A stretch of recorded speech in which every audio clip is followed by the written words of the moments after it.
My name is Dr. Elizabeth Henske. I'm a medical oncologist at Brigham and Women's Hospital and Dana-Farber Cancer Institute in Boston, and I'm professor of medicine at Harvard Medical School.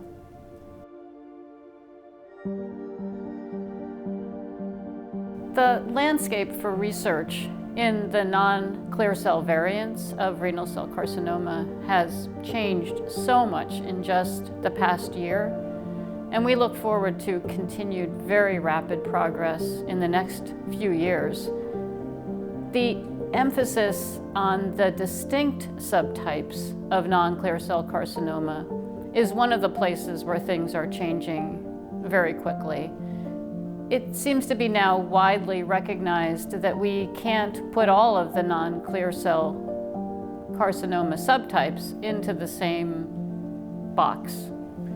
For example, my laboratory studies the chromophobe subtype of kidney cancer, and although of course it occurs in the kidney, it seems to share very few, if any, characteristics with the more common clear cell type of kidney cancer.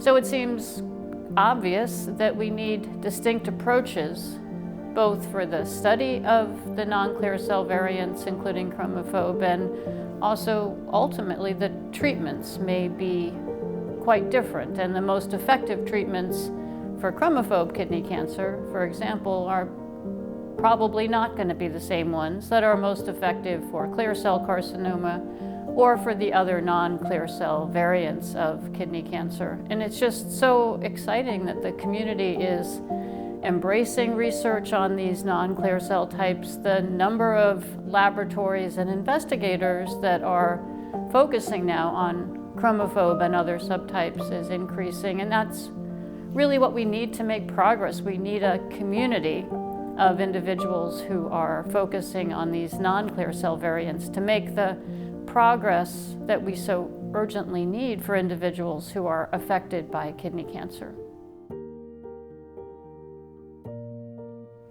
We are so excited about the Tempus collaboration with the KCA.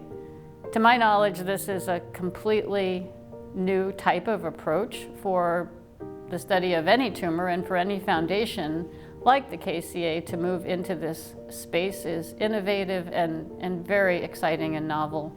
So Tempus will be able to provide information on a large number of tumors, including many tumors that are of the non-clear cell variant, and help us understand differences, for example, between the primary tumors and the metastatic tumors, between metastatic tumors of different sites. For example, when a chromophobe tumor metastasizes to the lung or the liver, what are the characteristics of those metastatic sites, and are they different depending on the location? In the case of the non-clear cell variants, we're desperate for this information. We really need to know more about the tumors, especially when they metastasize.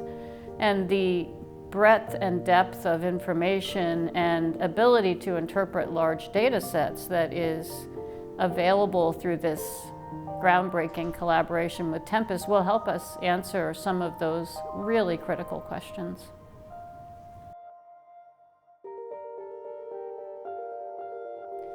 Some of the ways that our research laboratory is approaching chromophobe kidney cancer includes understanding how these tumors respond to a certain type of cell stress, which is called ferroptosis.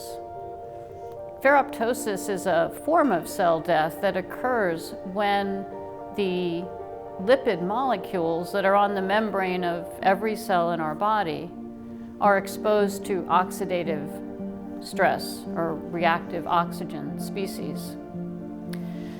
So it turns out that chromophobe kidney cancer cells are very susceptible to this type of cell death. It seems like they are always living on the edge, just barely compensating for oxidative stress.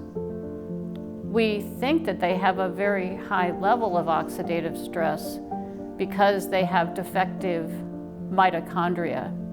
Mitochondria are the battery of the cell, providing energy in the form of ATP, but they also can generate oxidative stress. And in fact, when mitochondria are exposed to oxidative stress, they can become damaged and therefore make even more oxidant molecules. So what we think might be happening in the chromophobe subtype of kidney cancer is that there's a vicious cycle, essentially, of mitochondria producing oxidative stress, which leads to the mitochondrial damage and even more oxidative stress. And the chromophobe cells are fighting all the time to keep their membranes clear of these oxidant molecules to avoid cell death in the form of ferroptosis. So what we believe is a treatment avenue is to expose them a little bit to a stimulus of ferroptosis. And we think that that will tip the chromophobe kidney cancer cells over the edge. They will no longer be able to resist this type of cell death, but that the remaining normal cells in the kidney and elsewhere in the body will not be affected by this because they have a bigger buffer in terms of their ability to evade oxidative stress. So this is one of several concepts that's being pursued in laboratories across the United States to understand specifically what are the vulnerabilities of chromophobe kidney cancer and how can we very specifically target those vulnerabilities. There's also some very exciting work going on in terms of understanding the immune cells that are in the tumor and in the vicinity of the tumor, what's called the tumor microenvironment, specifically again in the chromophobe subtype of kidney cancer. And we're excited to be using some of the very latest spatial imaging technology to define exactly the types of immune cells that are within chromophobe kidney tumors and exactly how they are arranged relative to each other and relative to the tumor cells.